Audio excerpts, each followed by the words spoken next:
Okay, hello everyone. My name is Hazel Miranda, and I'm going to go ahead and share my screen in a bit after a brief introduction about myself. So, I am a software quality assurance test engineer with 14 months of experience, currently at Samsung Electronics America, and located in Plano, Texas. I started learning about Splunk Enterprise in August of 2022 through a cyber career boost program called Ellington Cyber Academy, and this is what my demonstration will be about today, Splunk Enterprise.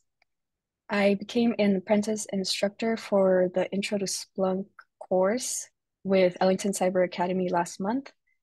So this is why I will be giving this Splunk demo. So for today's agenda, I will be telling you the purpose of the demo. I will briefly explain what Splunk Enterprise is, what a SIM solution is, and then I will jump into the demo. So I'm going to go ahead and share my screen. Please let me know if you can see it.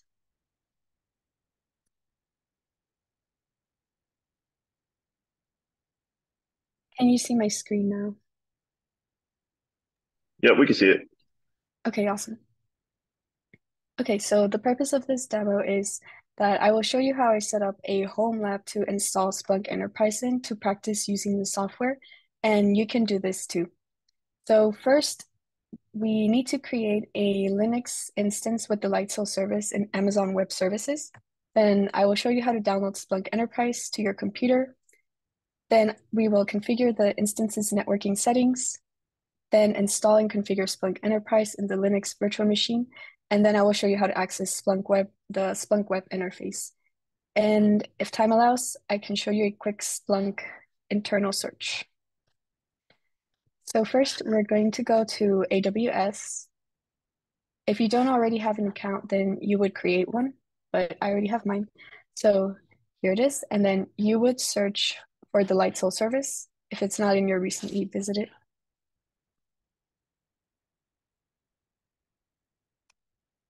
But before we get started, I want to tell you a little bit about Splunk Enterprise for those of you who are not familiar with the platform. So Splunk Enterprise is a log management and data aggregation platform. Splunk allows you to search, analyze, and visualize all of your data, providing insights that you can act on. So in essence, Splunk monitors, searches through, indexes, and correlates big data from a variety of sources in your environment, such as IT operations, DevOps, security analytics, network monitoring, and more. It is widely used by about 80% of Fortune 100 companies, according to a statistic from the year of 2022. What a SIM is, it's a security information and event management solution. A lot of people tend to confuse Splunk Enterprise with SIM, but Splunk Enterprise is not a SIM in itself. It does have a premium app built on top of it called Splunk Enterprise.Security, which is the SIM component for Splunk. So now then, I will show you how to create the instance. So if you're not familiar with Lightsail with AWS, it's simply the easiest way to get started with AWS for anyone who would like to build websites or web applications. So this is why we're using Lightsail, because it's very easy to use, especially for beginners. So first you're going to create the instance.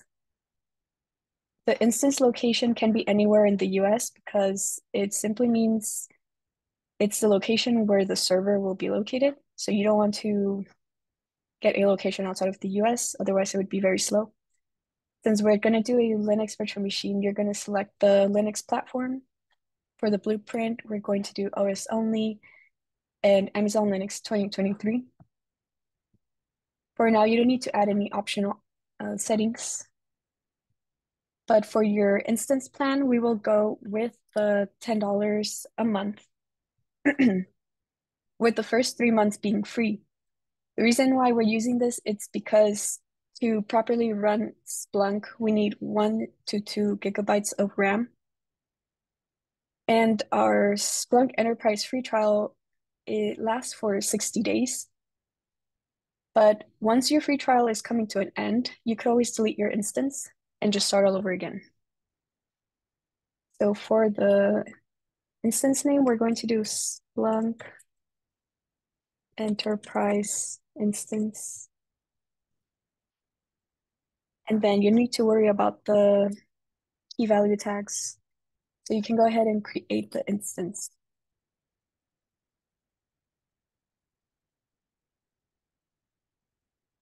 So it's going to take a few seconds or minutes to finish setting up. So in the meantime, you would go to Splunk.com, you would create an account, then you would go to products.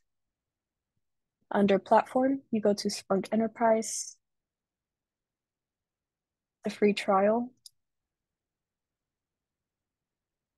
Linux, and then you would download the .tgz file.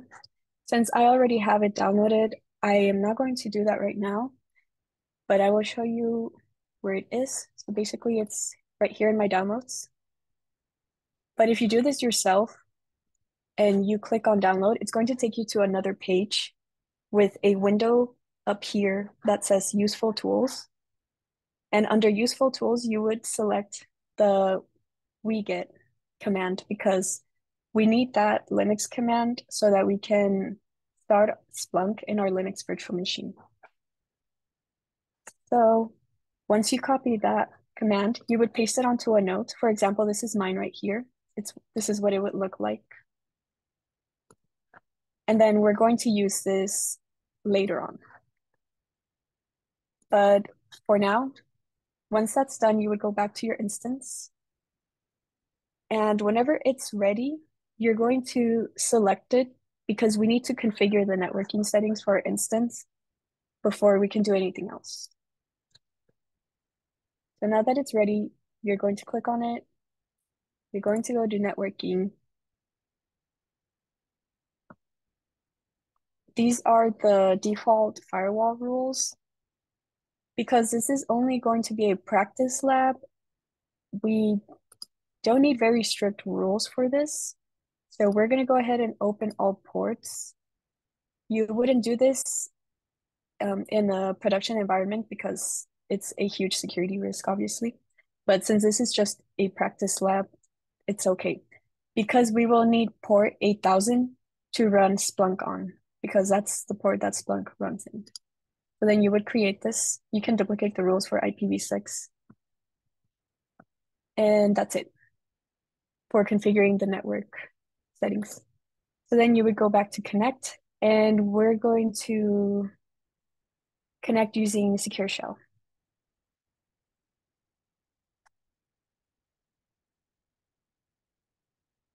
So then this would open the AWS terminal.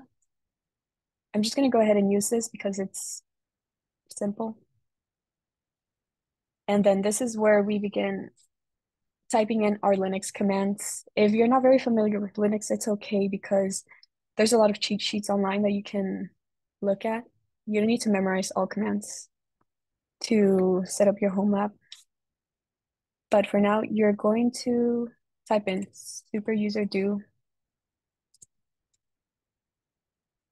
switch user. So what this does is if you're not already the root user, it's going to switch to the root user. So then you enter this, then you type in password to change the password for this user, for this virtual machine. So then you type in your new password, and then you retype it. And then we're going to add user Splunk to this Linux virtual machine. After that, we're going to make a directory for best practices. So you would type in make directory /opt/Splunk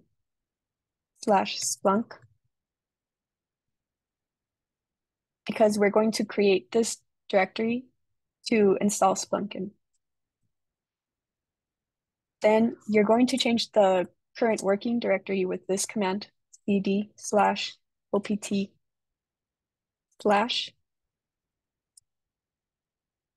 and then remember when I mentioned to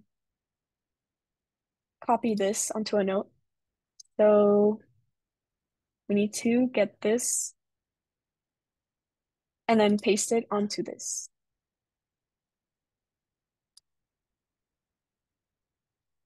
It's the way that it is.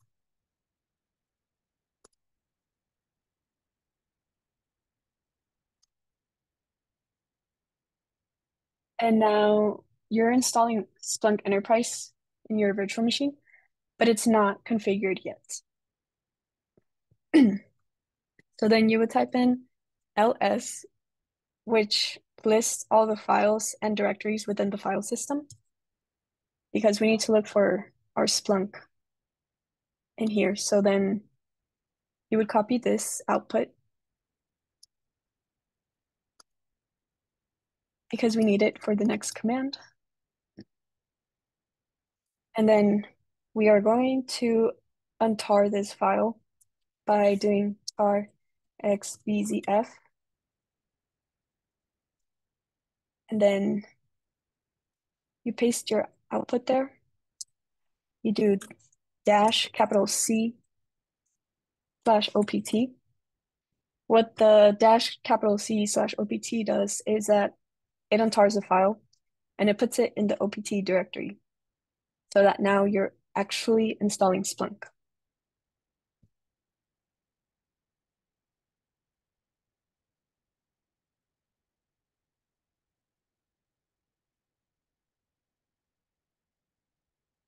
It just takes a few seconds.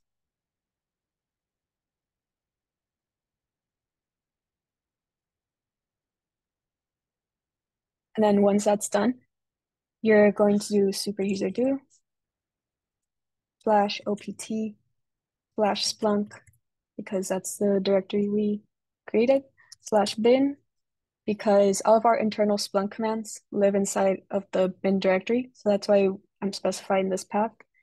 And then we're going to do slash Splunk start because we're telling it to start. And to skip the licensing agreement, we're just going to go ahead and type this in, 2 dashes, accept dash license. Then once you do that, it's going to ask you to create login credentials for the Splunk graphical user interface. So you could just choose anything that you like.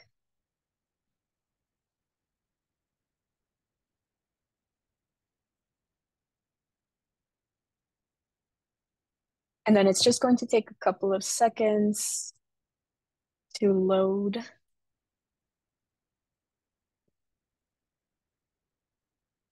And then once that's done, I'm going to go ahead and log into the Splunk web interface so that you can see what it all is going to look like towards the end.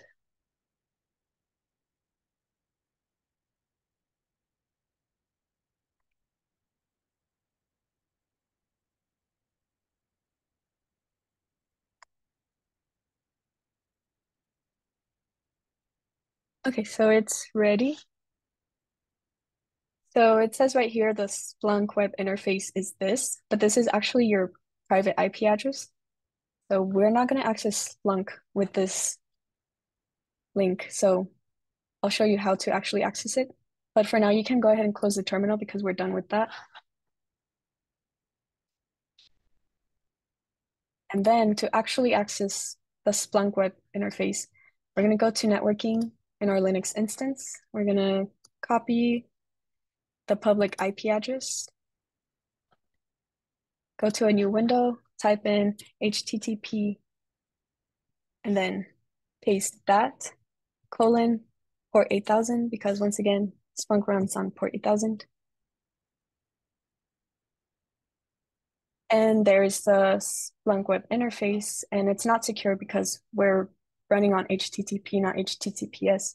So then you would put in your login credentials that you created for Splunk to log in.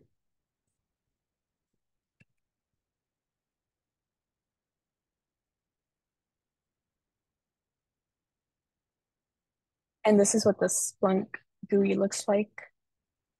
To actually search for Splunk logs and other data, you would go to the search and reporting app, which is already loaded by default onto Splunk Enterprise. And you could go through the tour if you're interested. So this is our search bar where you would enter the search queries, the Splunk search queries. This is the time range picker for your searches. This is where the events will be displayed. These are the fields, field values, visualizations that you could create with your search queries.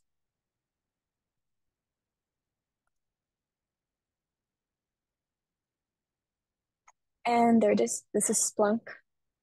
This is your admin settings. This is the settings tab. This is your Splunk health, the health of your Splunk deployment. So since I just installed this, it's still getting ready. It's still loading, but eventually it should show green. And then I'll go ahead and show you a quick basic search. So Splunk software not only retrieves data that you ingest to it or data that's monitoring in your environment, but Splunk also logs its own activity. So here I'm going to do the audit index, which logs the the events when you interact with the platform. So when you do searches, it logs that into the audit index. When you do any setting changes, it logs that into the audit index, and so on and so forth. So whenever you search for Splunk internal logs, you don't want to leave it at all time or long time ranges, such as 24 hours or so.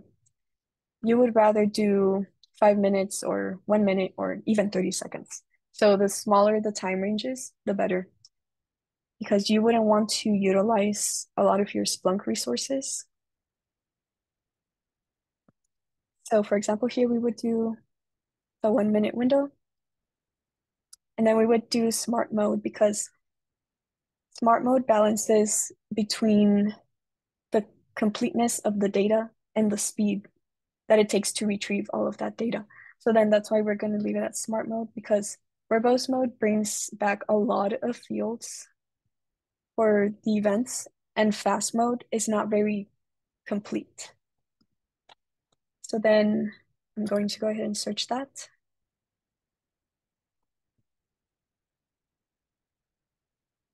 Since I just installed the software, it doesn't bring back many events because it's only a 1 minute window. But this is basically what it will look like when you search Splunk internal logs. And so today I showed you how I set up my home lab so that you could also do it as well. We went over how to create a Linux instance using the Lightsoul service in AWS. We went over downloading the Splunk Enterprise free trial, configured the instance's networking settings, installed and configured Splunk in our in our Linux virtual machine, and finally access Splunk web interface to be able to search Splunk internal logs. So I hope this demo was somewhat useful to you all, and if you have any questions for me, feel free to ask me towards the end. Thank you.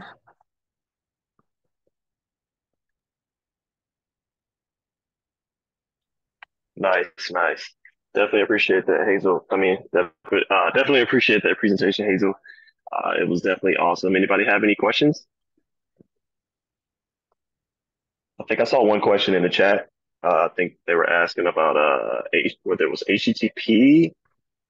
Let's see. Hold on one second. Pull up the chat real quick. Yeah. Hi, Hazel. So you have provided a public IP address, whether it works with the HTTPS as well or just with HTTP. It would work with only HTTP because it's a practice environment, Mm-hmm.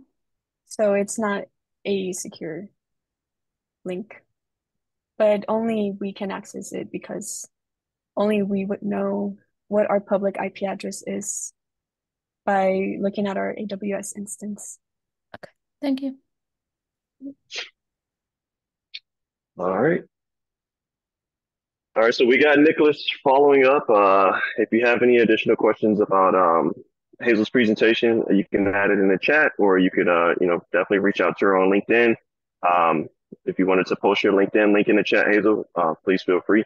What we're probably going to do after we get permission from Hazel and Nicholas and any other presenters that are going to present today is with the recording that we have, we may post it online.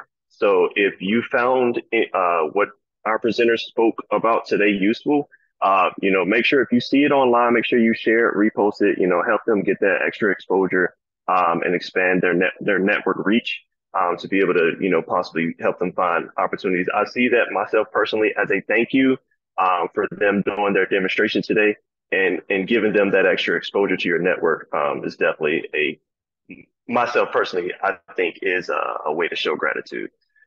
But without further ado, we got Nicholas Long following up, and he will be doing his demonstration. So I'll let you have the floor, Nicholas. It's all you. It's the floor is yours. Okay, awesome. Thank you so much. I just wanted to get on camera real quick so everyone can see me because my headshot is looks a lot better than I do in person. So I'm gonna share screen real quick, and I want to make sure I'm sharing the right one. Okay, can everyone see the presentation screen?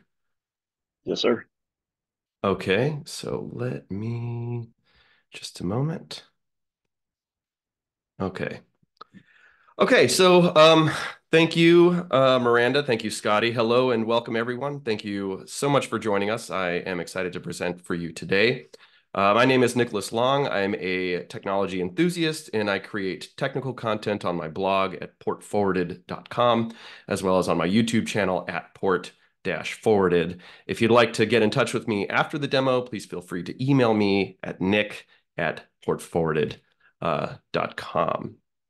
So a little bit about me professionally, I am a field engineer in the semiconductor industry. In my past life, I was an ad man, actually, and before that, a mechanic in the Army. In my personal life, I have a ton of hobbies and interests, but two in particular are my love of music and languages.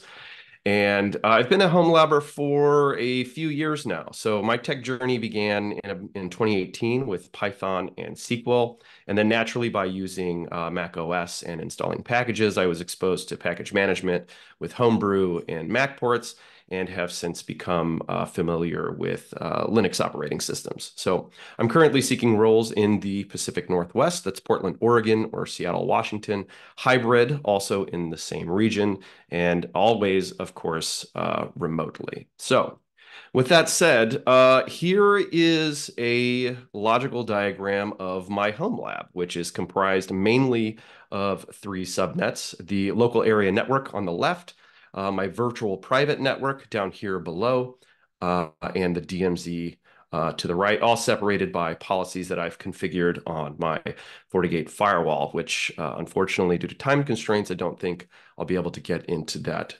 today. So on the DMZ is where I run my website. I'm running Proxmox Hypervisor in a virtual machine, Ubuntu server, where HTTPS traffic from the WAN to the DMZ to access the website, as well as port 22 TCP access from the LAN to the DMZ for administration purposes. I've also configured on the web server a web application firewall, intrusion prevention, and denial of service protection, which unfortunately also today, due to time constraints, I won't be able to demonstrate that. On the LAN side, I have allowed inbound UDP, and that's for my VPN server for WireGuard. But I think the part of the network that everyone is most interested in today is the Security Onion Network Monitor. Very similar to Splunk. It's not technically a SIM, but it is open source and it has a lot of functionality. A couple of quick notes. These boxes that I have this running on are not super expensive. Like this OptiPlex 7040, I think was about $60 or $70. So as long as you meet the hardware requirements, Security Onion is free and open source. And the other thing that you're going to need, so if you've ever tried to use like Wireshark, for example, and you've installed it on your computer and you're not seeing any network traffic, the reason for that is that your computer is only seeing the traffic to and from the gateway. So what you're going to need is either a firewall appliance or a managed switch like a Cisco Catalyst that has a span port or a switched port analyzer that will mirror that traffic. You could also use a network tap, but for a home setup, that's kind of overkill, I think. And then on the box itself, you'll need two network interface cards, one that will plug into the span port, and that's going to ingest the data into your security monitoring solution. And then the other one for monitoring or for management, sorry, excuse me.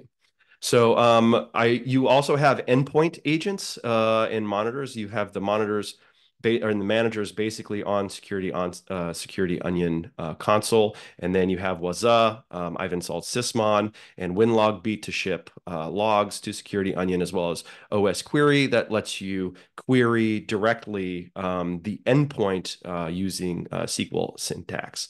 I also have those same agents installed on my Intel NUC. So Security Onion comes pre-built with several network and host managers and monitors, and these are the main ones here. So we have OS-Sec, which is a host-based intrusion detection system that monitors system activity and logs for threats. Waza, a security platform that is built on OS-Sec, and you can analyze logs, detect intrusions, and ensure compliance. Elastic, a data analysis and visualization tool that centralizes security data for analysis and visualization. And Fleet, a management tool for OS Query. And then we have Suricata, which everyone's probably familiar with, an intrusion detection system that performs real-time traffic analysis. And then Zeek, a network security monitoring tool. So let's take a look at the Security Onion dashboard. So first, if I have enough time, I'll try to go through some endpoint queries and Elastic, but the dashboard gives you a pretty good overview of the network. The dashboard for Elastic and Kibana is very similar to what we're going to see here. So if I have some time, I might play around with that, but it's useful for digging a little bit deeper into the data for relationships and visualizations. So here is the main overview dashboard. And so we do have several default groupings, the first of which we're looking at right here gives you an idea of the events and categories of events that are taking place on my network. I think I've been running this for maybe about a month now. So all of this data is, pretty recent.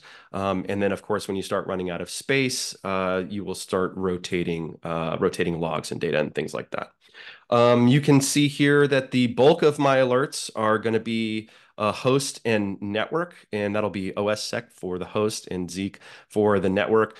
This pie is actually a little bit bigger on the host because I've been doing a lot of testing with endpoint detection and management. Normally, these are about half and half. This is a pretty boring network. None of this is out of the ordinary. I kind of expect these IP addresses, and you do have the ability to silence certain alarms. I think most of what you're going to see here, at least on a home network, is outbound DNS queries. To select another default dashboard, we can navigate to the top left over here, in NIDS, or the Network Intrusion Detection Alert. So let's take a quick look at this. They're grouped by IP address, and if we follow the rule down, we can see what is alerting. So we have Microsoft on my Windows. My Windows machine is sending metadata. We have a potential SSH scan, which I am going to perform here so we can get the alert. So I think this was like earlier this morning or yesterday. We can see where the traffic is originating and where it is going to. So the next dashboard I want to take a quick look at is going to be the Waza OS-Sec dashboard. So let's come back up here and click on that. And we can see groupings of different events and processes. We get some overlap here. We get some user-generated errors, things of that nature. If we come down here, we can see what agents are reporting. And then this is OSSec. This is going to be for Linux. And this df command is really just checking for disk space. Since it's helpful to understand what's going on with your endpoints, if you do have endpoint monitors installed, which I do, I want to really take a quick look at sysmon. So sysmon is very similar to syslog, except it's specifically for Windows. Let's take a look at the sysmon overview. So this is my Windows reporting. So we can see a lot of process creation and DNS queries. Now, again, nothing out of the ordinary, and these are the main users. So we can see system is taking up a lot of bandwidth here, and then this is going to be myself, the administrator. And of course, different executables that have been run and where these DNS queries are going to. If we take a look at let's look at the sysmon network here, we can see what traffic is connecting. So this is my endpoint at port 25. We can see we're using port 3389. That is going to be RDP because my box is standalone, hooked up to my network. It doesn't have a monitor, so I have to RDP into that box in order to take a look at it. So while there are a ton of dashboards to choose from, I want to take a look at just one more to see on my network where SSH is being used. So we can come down here, and again, a lot of default dashboards. So let's take a look at SSH, and this will give you an idea of things that are happening on my network with the secure shell. This .13 is going to be my Mac OS, and this .17 is my Kali Linux box. And these SSH events make sense to me. So again, nothing out of the ordinary because I've been SSHing regularly into my VPN box and then out to manage my Proxmox and my VM for my web server. Okay, so moving on, I would like to, let's go ahead and generate an alert, create a case, maybe do some drill down, some hunting, and then take a look at a PCAP file. I hope I'm doing good on time. If I have some time, I will get into probably some OS query and then maybe some Elastic, but I want to be respectful of everyone else's time. So right now, this is the Metasploit framework. It's out of date because it's on my Mac. I was having issues with my Kali box, so we're just going to do it here. I'm going to try to brute force one of my boxes that I have endpoint monitoring on so we can get some alerts in the dashboard and we can see what that looks like. Actually, I need to reset my R hosts. So that's going to be 192.168.171.5. The 2.5 is my Windows box. This 0.5 is going to be my Intel NUC where my VPN lies. I'm just going to give it a random username, admin, which is not the username, so I know that won't work. And then just a list of bad passwords. So once I have those set up, I can just select run and then watch it go through these bad passwords and this bad username. And then we can come back to my dashboard. It might take a second for the alerts to show up. You can configure these agents to email you or send Slack messages. So we need to, let's refresh here. Give it a moment. Here we go. SSHD, attempt to log in to a non-existent user. So that's good news. We are seeing this here, and we have an SSD. Let's refresh one more time. We have a potential scan, more SSH scan outbound, non-existent user, brute force. So there's something fishy going on in the network. So what I want to do here is, let's say we have multiple analysts, and I want to escalate this. So what we can do, let's go ahead and click this here, and we'll escalate this to a new case. And then let's come to this brute force. They're probably more than likely all part of the same event, but we'll just escalate that here.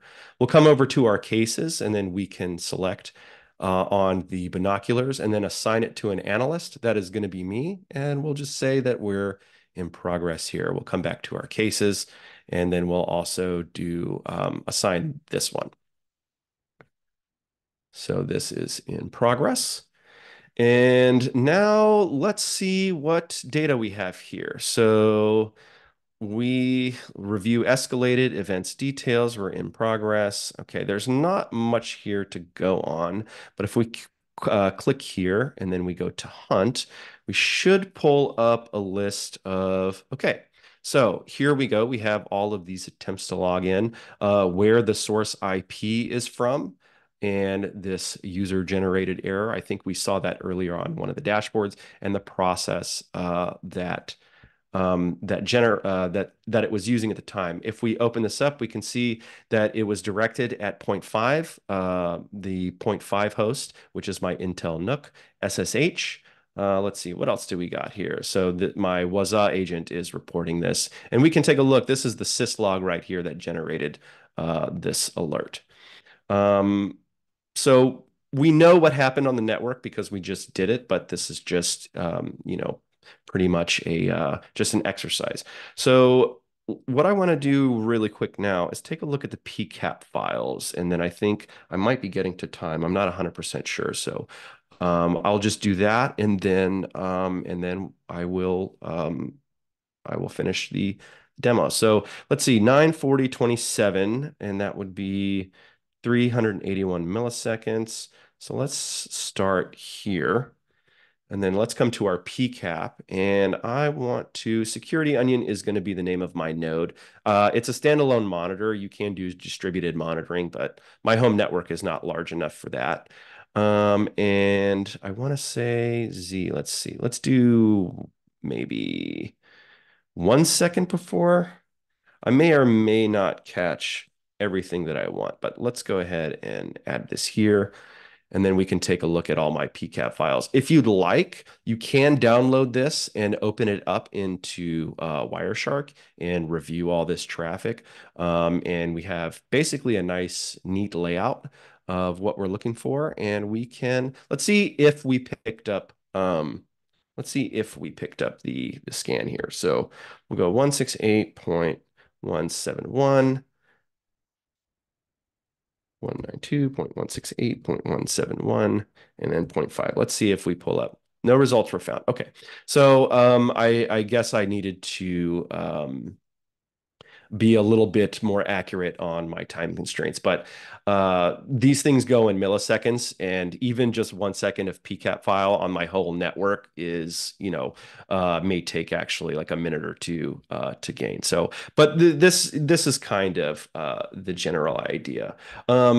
Actually, what I'll do real quick, let me just do a quick OS query in FleetDM. So let's see. I want to go to a query. And then we'll create a new query, and I am interested in, let's see here. I just want to take a look at who my logged in users are. So let's just highlight this. We'll run this query. Let's just go for all hosts and see what pops up. So this gives you an idea that I can query my hosts at any time. If I log in, so Guardian is going to be my WireGuard installation. We have Security Onion here. You will be able to see if I SSH directly in, it will show my user over here. With that, I think I'm probably out of time, and I would like others to be able to present. So thank you so much. And if you have any questions, let me know. Nice. That was definitely an awesome presentation. Definitely appreciate that, Nicholas. You definitely gave us a lot of substance into that presentation. And I'm pretty sure everyone here learned a lot. So I will say that I definitely appreciate that. And I think you still had about 10 minutes left. So, 10? yeah, I think you started at about 11:30-ish. And so Oh, okay. I was shooting for 15 because I wanted to make sure that everybody had enough time to go through. So I was kind of really timing to the 15-minute mark. So it's good to know. It's good to know that that's pretty much where I landed. Yes, sir. All right, but yeah, if you wanted to, we're gonna switch over to Altwann, and then I'm gonna be assisting with Altwann. If you wanted to do a part two, afterwards, it's up to you. You just let me know. We can do that as well. Okay. Yeah. Sure. If you don't have nobody wants to volunteer, and you're out of time, I can maybe just go through like a quick firewall policy creation that I have. Because there's a ton of stuff on my network that I obviously I wasn't able to present today. So Gotcha. No worries. No worries. Yeah, we're gonna keep going through the rest of the presentation, and then we'll double back and see if you want to do that. Okay, So fantastic. yes, sir. So next we got Altwann Wesson, and I'll be helping out with Altwann Wesson's presentation. So I'll let you have the floor, Altwann, and I'll chime in whenever you're ready. Sure. Good afternoon, everybody. My name is Altwann Wesson. Me and Scotty, we do the workshops, a number of workshops centered around cybersecurity. Have been over the last 2.5 years, almost 3 years. Um, I'm actually in school. Uh, I graduate next month, literally, with a cybersecurity degree. And I will say to everybody on the call, please give yourselves around. As you all know, this journey is, I always liken it to martial arts. Like, oh, cybersecurity, I want to do it. Oh, martial arts, I want to do it. But martial arts has several different arts. You have to pick the one that suits you best. And cybersecurity along my way, I've learned that's kind of the same thing. So I've learned different techniques and different variations of cybersecurity over the last 2 years until I could figure out my particular interest. Today, I've done a little bit of ethical hacking. I've done auditing. Um, and today, I'm going to be basically demonstrating a vulnerability scan using Nessus Essentials. So without further ado, let me share my screen.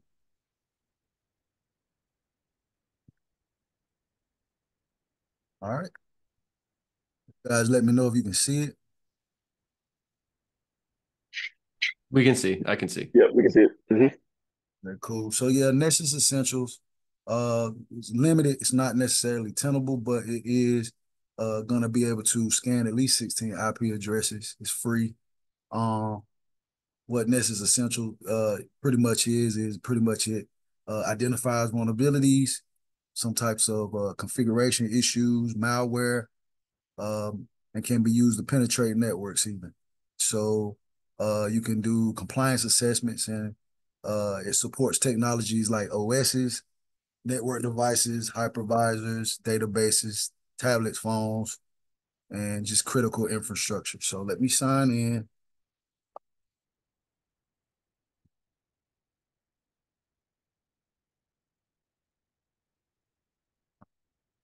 Let's see here. All right, so on the dashboard, this is pretty much the scans dashboard. We're going to look for policies right up here under resources. I'm going to use the template. This pretty much just helps the scan process. I don't have to make a policy, but I just want to show, sometimes it gives a benefit because it's several different types of scans. Instead of just trying to customize it, you can just grab a template. And today we'll be doing, as you can see, it's several different types of scans. I'm choosing an advanced scan for today to demonstrate. All right, let's see here. Let's name the policy. Let's call it network scan.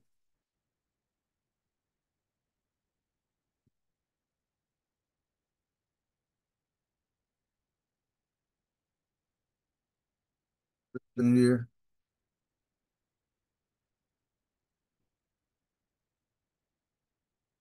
And here we go. Scanning. All right.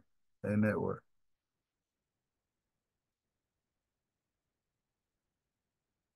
To the settings tab, we're going to go to discovery next, right here. And we're going to cut off the remote host ping. All right. Want to scan unnecessary things on the network. Let's see. After that, we're going to go to port scanning. Our OpenTC ports found on local port enumerators. They're advanced. We're going to make the max number of concurrent TCP sessions per host and scan unlimited.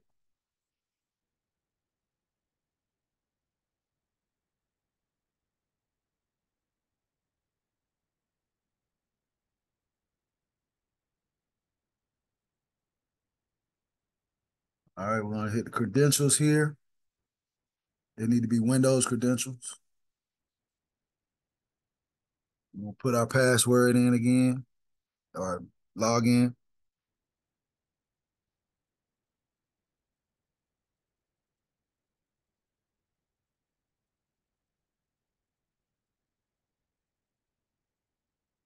Okay, looks like that's the policy here.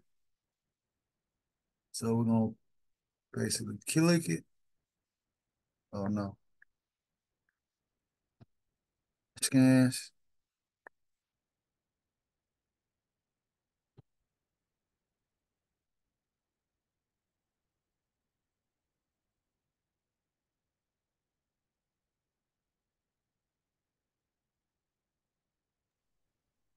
Hit Take a while. your mouse scan. New scan. Use User it fine. form. There it is. Okay. Here's the network scan policy right here. I'm gonna click that. All right. Call it local network, because here we're getting ready to actually do the scan.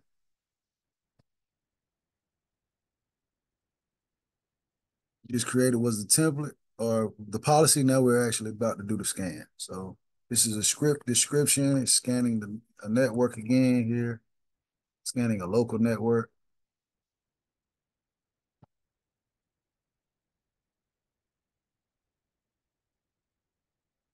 Of a target, we're going to use this IP 10.10.10.16.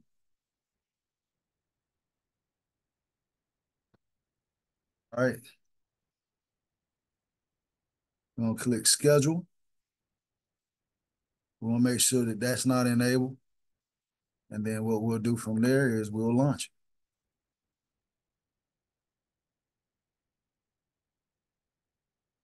So we started the scan at about 12:54.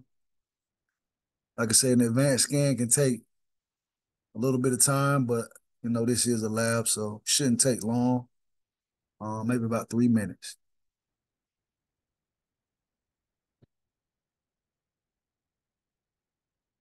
Honestly, what it's doing right now, we're seeing what it's doing, but it's already in real time.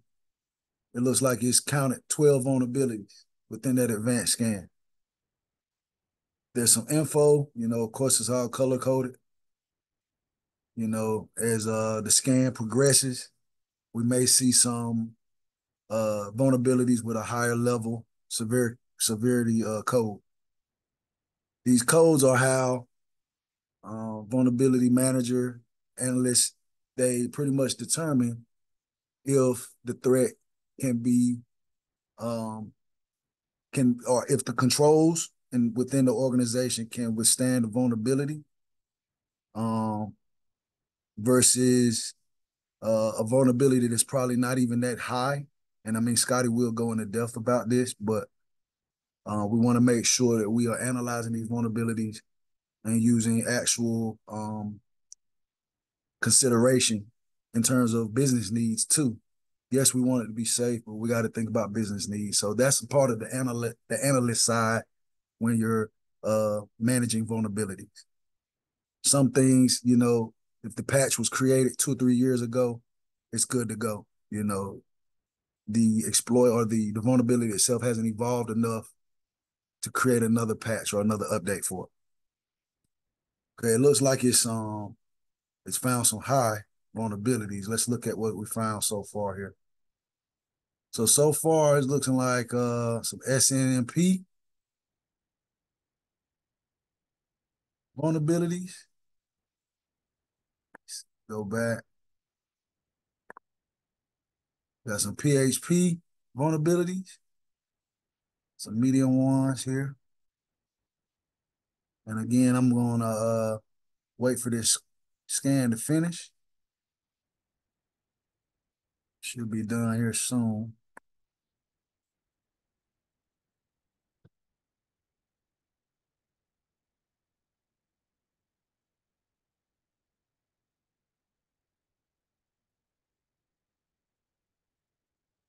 It's only at 11% right now.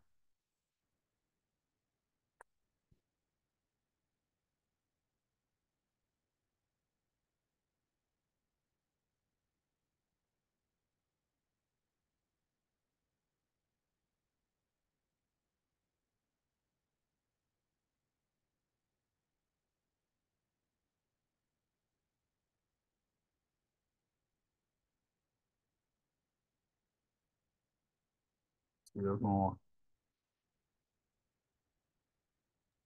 I think I pretty much found most of Yeah, the this most of the thing important ones. got some remediation. Scotty, I'll let you take over from here.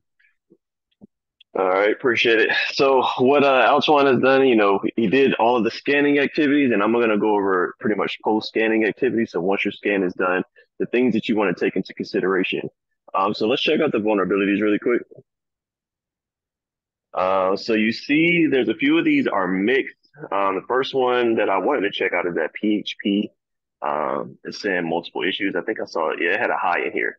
And so this is one of the ones that you want to prioritize the vulnerabilities that you find, especially if you got high, medium, and lows. Your highs are things that you want to take advantage of or take care of pretty quickly. So let's jump into this high vulnerability, because this is the first thing you definitely want to look into. So as you go into this vulnerability, you can see some of the details. You see the severity is high. You see the type is remote on the right side. And you can see some details about the CVSS score. So if you work in this industry, you know that CVSS score and anything that kind of identifies where the severity lies helps you prioritize your vulnerabilities and understand how much of a threat it actually is. So when you're actually doing research on these vulnerabilities, there's a few different vulnerability databases that we can check into. So when you see at the bottom here, you see the CVE 2019-11-043. So that's the vulnerability information that's been categorized in a database that you can actually click into and check some of the details of what actually is going on and what's been recorded, and some of the remediation efforts, and things that are associated with that vulnerability, because you want to understand how it affects whatever endpoint or target it is that you have that vulnerability on, so that you can understand how to create a remediation plan.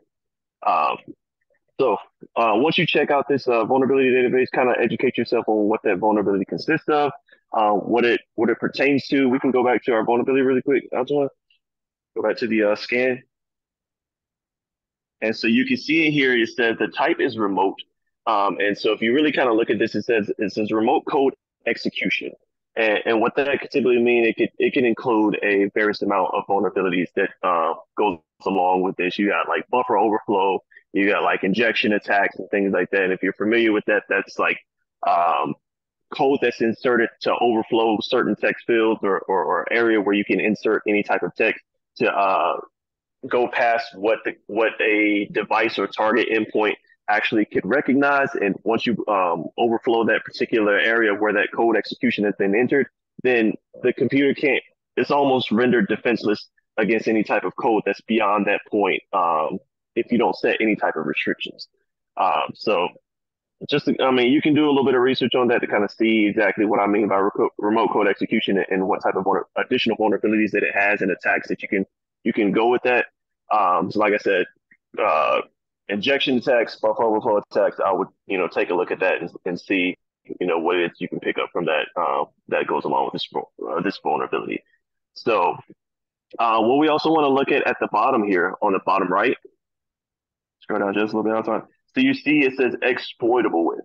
And so this shows that there actually is an exploit. So when you're doing a prioritization of when you're prioritizing which vulnerabilities you want to remediate first, you got your highs, but you also want to take into consideration which vulnerabilities are going to actually have exploits with it. Because if a vulnerability doesn't already have a designated exploit to it, then the only thing that you really have to worry about is 0 days. And not saying that that's not possible, but there are some 0 day vulnerabilities that could exploit that particular vulnerability. But you want to prioritize the ones that already have an exploit to it, so that you can definitely figure out or remediate it as soon as you possibly can. So scroll up a bit. It also has a solution once you run your scan. If you see right here in the middle, it says solution upgrade to a higher PHP version. So really all you just need to do is patch it. And so when you're doing these, when you're creating your remediation plan, if you're just doing like what we're working with, just a standalone instance in our home lab, then that's one thing. You get to designate, how your remediation efforts goes. Now, if you're working in an organization, of course, you want to make sure that you collaborate with your system administrators to make sure that you include them with, you know, the process and letting them know like what type of remediation efforts you're going to be actually implementing into your organization, because you know it does concern them, and if anything breaks, then you want to make sure that you know they understand how that process is going, that they are able to give some feedback, so that you're not just you know completely breaking things in an attempt to fix something. Um, so after you create your remediation plan, do you want to patch the highest ones immediately? Because usually, in general, especially when it comes to compliance, you have a certain set time frame in which you need to, you know, get those patches or any type of remediation mitigation efforts put into place to make sure that you reduce any type of risks that are associated with your environment. Usually, most people say about 30 days at the max. If you got a high or like, critical vulnerabilities, you want to make sure that you get those remediated within 30 days at most. But, if sooner, the better for sure.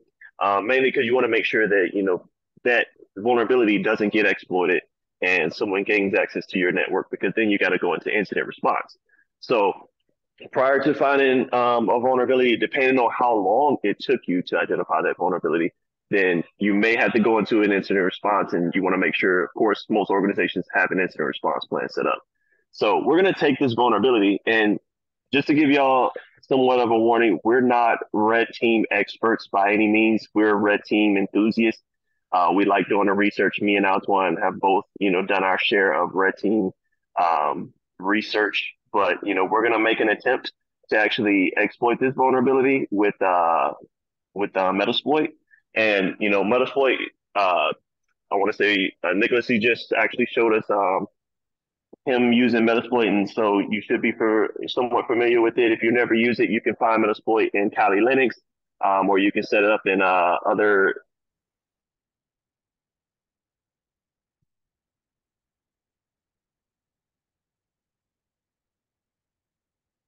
To the bottom. That's why we're going to copy it. Well, if we can't copy it from it, we probably don't need to. We can just switch over and type it in. So I pretty much remember the number. So every vulnerability, you'll see CVE dash, and then you'll see the year. And so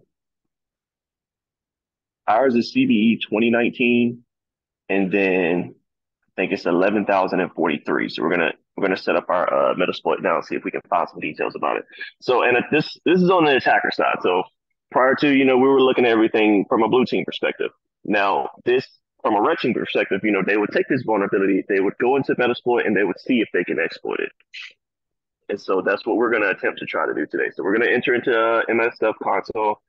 So this will be Metasploit going into here, and then we're going to see if we can search details about this vulnerability, since it said that it was exploitable with Metasploit. Now, just because it does have an exploit doesn't mean, you're just going to be able to go into here. If you don't have the experience, you're not going to be able to just go in here and exploit something, but we're going to make an attempt to. So it's going to be 2019-11,043.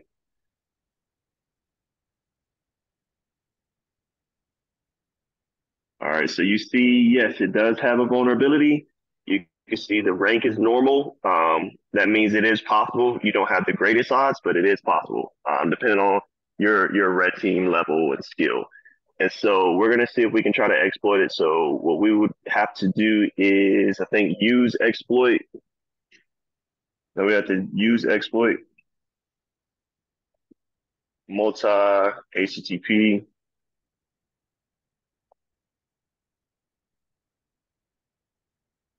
FPM, RC.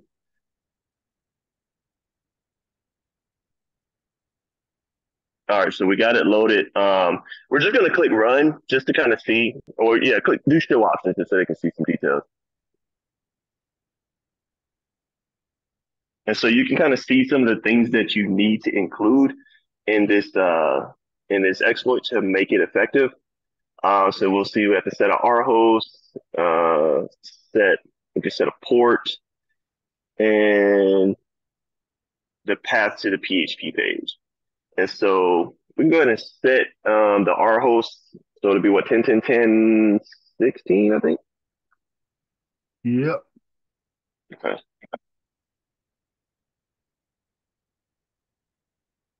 And we're just gonna gotta give you guys a glimpse at some of the stuff. Like I said, we're not just expert hackers, but we just want to show you how it does. And you saw somewhat of a glimpse in the previous demo with Nicholas.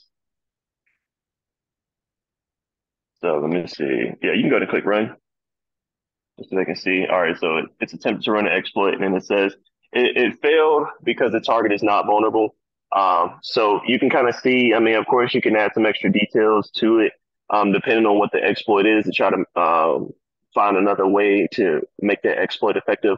But as you can see that right now it's not vulnerable for what we ran, and that's as far as we're going to go with it.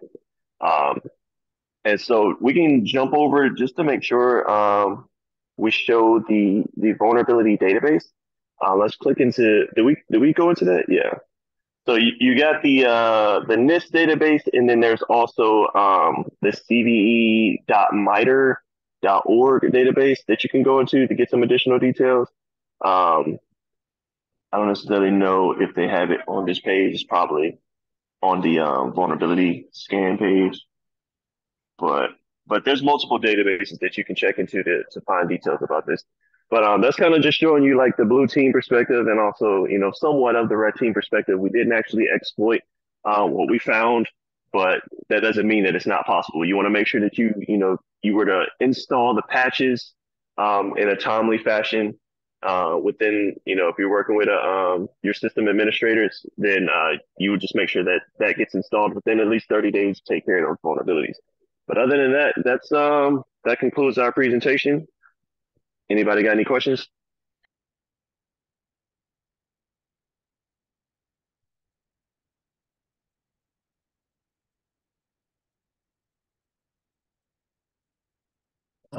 It looks like Gina Lewis has a question. He said, typically would the vulnerability analyst just run the scan and another team member would test the vulnerabilities, or would they do both?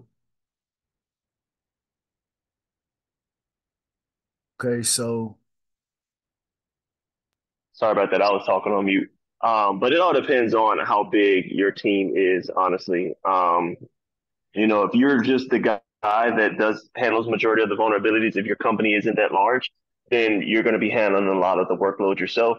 If you have, colleagues that you're going to be working with on a team because your company can afford it, then you would have multiple, peers that can actually, take care of vulnerabilities with you. But like I said, it differs from company to company. All right. good question. All right, Altwann, you can go ahead and end the screen share. I'll give you back host as well. Let's see. Host. All right, nice. You should be host now, right? Um, Give me a second.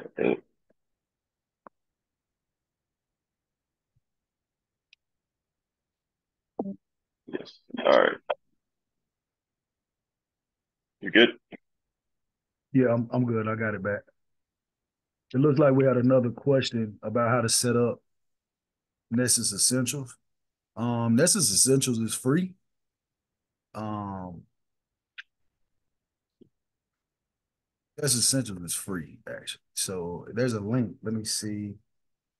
Yeah. If you you can reach out to us on LinkedIn. We definitely can see if we can help you out with it if you want to set it up. Um, Right now, I'm actually going to be, I've built an AWS lab that you can set up Nessus Essentials in AWS. And so if you're interested, reach out to me on LinkedIn, send me a message. We can see if we can, figure something out for you, schedule some time, and then see if we can make a plan. Because we're willing to help anybody out. So just let us know. All right. So we got everybody that has done their demo that we planned on for today. So now we're going to be taking volunteers. So we'll take up to 2 possible volunteers. I know 2 people mentioned that they might possibly want to volunteer to do their demo. So Now we're going to open up the floor for the opportunity if you want to do it.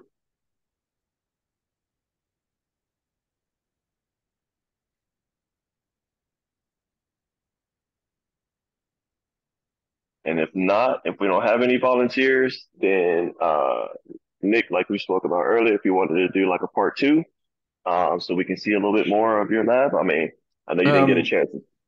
Yeah, I mean, potentially. How are we looking on time? Let's see. We got about 15 to 20 minutes. So we're gonna give like a minute or so more for Okay. any Yeah. volunteers. And Yeah, then if not, we'll switch it over. Going once. Volunteers, volunteers. Going twice. All right. I don't hear any volunteers. All right, Nick, the floor is yours. Okay, so please bear with me because this part is not prepared. So I'm just going to kind of wing it and hopefully it's okay. So I'm going to go back to sharing my desktop. All right, can everyone see my desktop here with my home lab topology diagram? Yes. Mm-hmm. Okay. So basically what I want to show you here is just simple policy creation on my FortiGate firewall. So it is a next generation firewall, which means it has normal firewall capabilities, but also a huge list of other capabilities and functionality. To be honest, it has more horsepower than I even know what to do with. I'm still learning this thing. And it is enterprise grade, so you can do a lot of things with it. I was thankfully gifted this for Christmas from a family member. And so I've just been kind of playing around with it for the last month. But basically, all the firewall rules are implicit deny, which means if I have not explicitly allowed traffic for a port or to one of the networks, it is automatically denied in the firewall when it passes through. That is good news. That is what we want because since I do host a web server, I only want inbound 80 and 443 for HTTP and HTTPS from the WAN. And for management, I used to run an additional VPN virtual machine, and then I would have to basically go outbound and then come back in. But now that I have the firewall, I can just basically create a tunnel and open up the firewall rule that I can get SSH access into the DMZ, and it's one way. So you can't SSH back into my home lab. So it's only one-way traffic. So what we need to do is this is my hypervisor environment. And we can see my web server running here. I'm running this on a custom SSH port, but the SSH for the main hypervisor is on port 22. So in order to get access to the DMZ, what we'll need to do is set up a couple of custom services. So we will be using normal SSH 22 and then HTTP and HTTPS for inbound traffic. But the Proxmox GUI runs on port 8006. So when I go to create that, I just give it a name. I categorize it as web access. It can be from anywhere, but I'm only allowing access from the LAN, and then we'll just leave it as port 8006. Similarly, for my custom SSH into my VM, I will set this up and categorize it as remote access. Once I have done that, I need to essentially forward the ports from the wide area network interface on the firewall into the DMZ. So I need to set up port 80 and port 443. So I'll give you an idea of what that looks like. So I'll just label this HTTP inbound onto the DMZ. And this .3 is my web server host. So I want port 80, and then for HTTPS, I will forward port 443. Once those are set up, we still don't have access outbound to the wide area network or inbound or SSH access from the LAN. So what we need to do once we have those set up is create a policy. So in order to get access from the LAN to the DMZ, let's see, where am I at? This is going to be my LAN right here. So this will tell you basically high level overview. This is going to be from my LAN to my DMZ. You can see that I have allowed service for the Proxmox GUI, normal SSH, as well as web server SSH. And we can take a quick look at that right here. I don't want to turn network address translation on, and that's actually going to be really important in a minute when hopefully I'll have some time to demonstrate the web application firewall, which I will explain in a minute. So this is going to allow me from the LAN to the DMZ, and then similarly on inbound access, I want from the wide area network, where are we at? I want the wide area network to the DMZ, and you can see I'm only allowing HTTP inbound and HTTPS inbound. So you cannot SSH into this install from the outside. You can only access the web interface, which means in order to be safe, I also will need to make use of a web application firewall. So once those are created, I should now have access from the outside. And I will have access to the web GUI. And then over here, I will also have access to the server. This is currently my VM. And let's go ahead, and I do have a lot of aliases here. So if you see here, if you're familiar enough with Linux, you can set a profile, and a lot of these commands often take forever to type in. So I just create some aliases. So right now I want to let's look at a live log.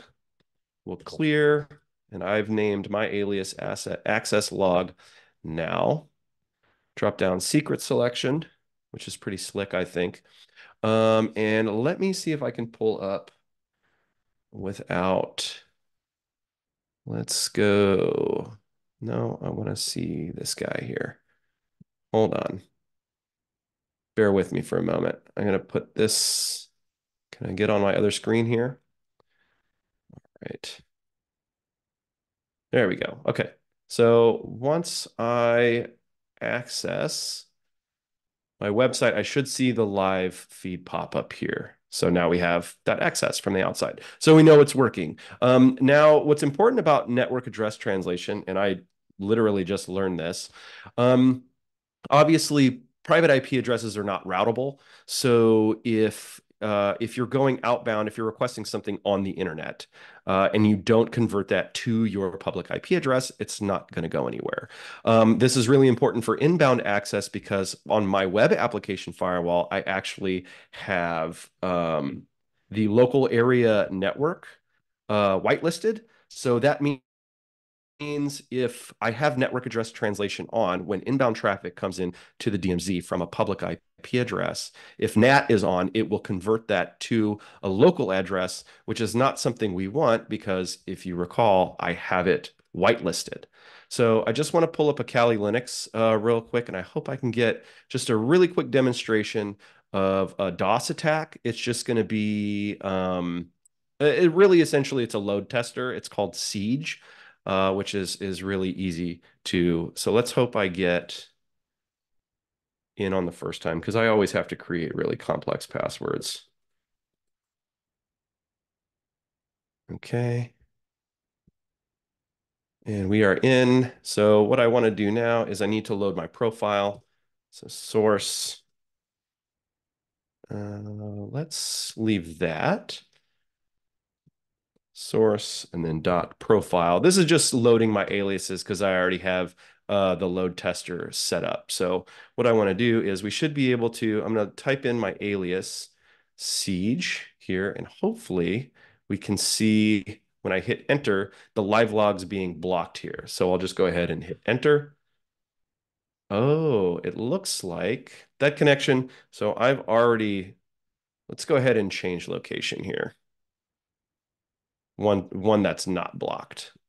Okay, let's try this again because I want to give you an idea of the firewall in real time. And then I think we can conclude. So we'll go ahead and hit enter, and you can see all these requests processing in here. And then eventually my firewall will catch it.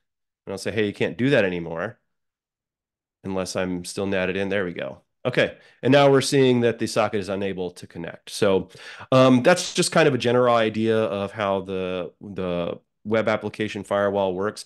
My IP address on this virtual machine should be blocked now. So if I want to come to visit my website, for example, I probably won't have access. Yeah. So my web firewall, my intrusion prevention system has actually blocked the IP that I just did all those requests from. So hopefully everyone enjoyed that. Thank you so much for all the presenters, and thank you for thank you for being with us.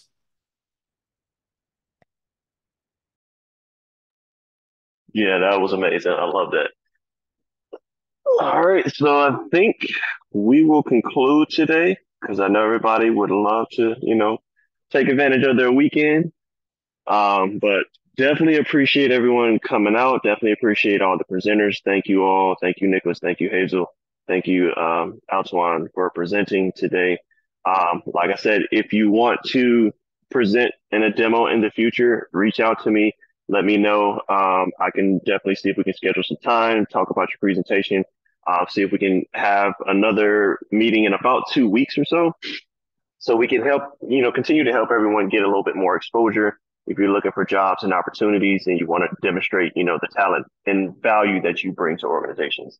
Also, too, if you see any of the posts from today's demonstration, like I said, as a thank you, please repost, comment, like, share, whatever it is that you want to send it to people that might be interested to help the people that presented today get extra exposure to be able to be, all it takes is one person to see what it is that these guys are doing. And I'm pretty sure they're going to want to put them on, an organizational team if they're open to possible opportunities. So, like I said, as a thank you, if you see it, please repost, please comment, how, if you thought it was great or what you thought about it, what you liked about it, and things like that. If you have any questions, please reach out to anyone on LinkedIn. If you want to reach any of the presenters on LinkedIn and you don't necessarily know what their LinkedIn is, reach out to me. I'll ask them, if they are okay to connect, or I'll send your profile to them so they can connect with you. And that way we can continue to build our network. But thank you all. Hope to see you guys in the near future in one of our future events. Thank you so much for having us, Scotty and Wesson. For sure, for sure. All right. We'll give everyone their time back. All right. Thank you, everyone. Have a good weekend. Thank you. Thank you, you too. Guys, have a wonderful Saturday.